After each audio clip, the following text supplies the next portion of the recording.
ಅತ್ಯಂತ ಶ್ರೇಷ್ಠ ಹಾಗೂ ಅಮೂಲ್ಯವಾದ ವಾಗ್ದಾನಗಳು, ಪೇಜ್ ನಂಬರ್ 71, ಸಂಖ್ಯೆ 139. ಅವನು ತನ್ನ ಕುರಿಗಳನ್ನು ಹೊರಗೆ ಬಿಟ್ಟ ಮೇಲೆ ಅವುಗಳ ಮುಂದೆ ಹೋಗುತ್ತಾನೆ. ಕುರಿಗಳು ಅವನ ಸ್ವರವನ್ನು ತಿಳಿದುಕೊಳ್ಳುವುದರಿಂದ ಅವನನ್ನು ಹಿಂಬಾಲಿಸುತ್ತವೆ. ಅವು ಅನ್ಯರ ಸ್ವರವನ್ನು ತಿಳಿಯುವುದಿಲ್ಲ. ಯೋಹಾನ 10ನೇ ಅಧ್ಯಾಯ 4 ಮತ್ತು 5 ವಾಕ್ಯಗಳು.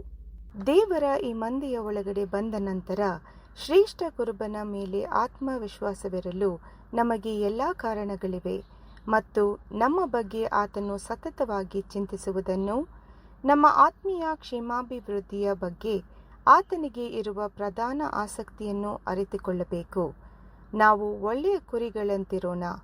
ನಾವು ಮಂದೆಯನ್ನು ಬಿಟ್ಟು ದಾರಿ ತಪ್ಪಿ ಎಡಕ್ಕಾಗಲಿ ಬಲಕ್ಕಾಗಲಿ ಹೋಗದಿರೋಣ, ಅಥವಾ ಹಾದಿಯಲ್ಲಿ ಆಕರ್ಷಿತರಾಗಿ ದತ್ತೂರಿ ಹಾಗೂ ವಿಷಭರಿತ ಕಳೆಗಳಲ್ಲಿ ಆನಂದವನ್ನು ಅನುಭವಿಸಲು ಹೋಗಿ ಹಸಿರು ಹುಲ್ಲುಗಾವಲಿನಿಂದಲೂ ಶುದ್ಧವಾದ ನೀರಿನಿಂದಲೂ ದೂರ ಹೋಗದಿರೋಣ, ಅಥವಾ ಮನುಷ್ಯ ವಿಚಾರ ಹಾಗೂ ಮರಳುಗೊಳಿಸುವಂತಹ ಸಿದ್ಧಾಂತಗಳಿಂದ ಕೂಡಿದ ಕೆಸರಿನ ಕೊಳಕು ನೀರಿನಿಂದ ಕುಡಿಯಲು ಆಕರ್ಷಿತರಾಗದೆ ಇರೋಣ.